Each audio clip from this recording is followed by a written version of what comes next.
ఇవాళ బండారి శంకర్ గారు ఏదైతే సర్పంచ్ అభ్యర్థిగా వచ్చిండ్రో వీరు బలపరిచిన మన వార్డు మెంబర్లు అందరూ కూడా హృదయపూర్వక అభినందనలు తెలుపుతా ఉన్నాం. మీరు తప్పకుండా గెలుస్తారు. ఎందుకంటే శంకర్ అనే వ్యక్తి ఇలా కొత్త కాదు. మీ ఒక మాట చెప్పాలి, గత 2014లో బాబు మాట్లాడకు 2014లో ఇదే శంకర్ని నా దగ్గర భాగ్యమ్మ తీసుకొస్తే ఇక్కడ ఎంపీటీసీ టికెట్ ఇద్దామని ఆ రోజు నేను డిసైడ్ చేస్తే ఇదే శ్యామ్ గౌడ్ వచ్చి నా కాలేళ్ళు పట్టుకొని బతలాడితే పోనీ పిల్లగాడు మావాడే అని చెప్పి ఆయన వదిలేసిండు. అంత గొప్ప వ్యక్తి. ఆయనకి ఇక్కడనే మీ ఊరునే కాదు హైదరాబాద్లో కూడా మంచి పేరుంది.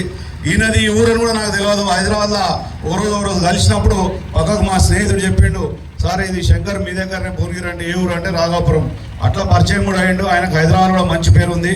ఆయనకు ఆర్థికంగా డబ్బులున్నాయి. ఒకరికి ఆశించి ఇక్కడ దొంగల లెక్క నిన్న మొన్న ఏం లేనోడు సైకిల్ లేనోడు ఇలా కారణంగా తిరుగుతుంటే ఏడికేరు వచ్చింది. చుట్టుపక్కల మట్లు చెరువులు కబ్జా చేసినా లేదని ఊరు మీ ఊరు అత్యధిక ఓటుతో గెలిపించినట్టయితే ఇక్కడనే ఇల్లు కట్టుకొని ఉంటారు.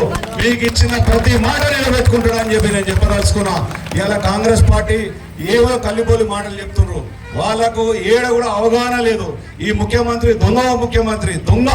ఎందుకు దొంగ అంటున్నా అంటే ప్రజలను మాటలు చెప్పి దొంగతనంగా ఓట్లు దోసుకుపోయిన వ్యక్తి.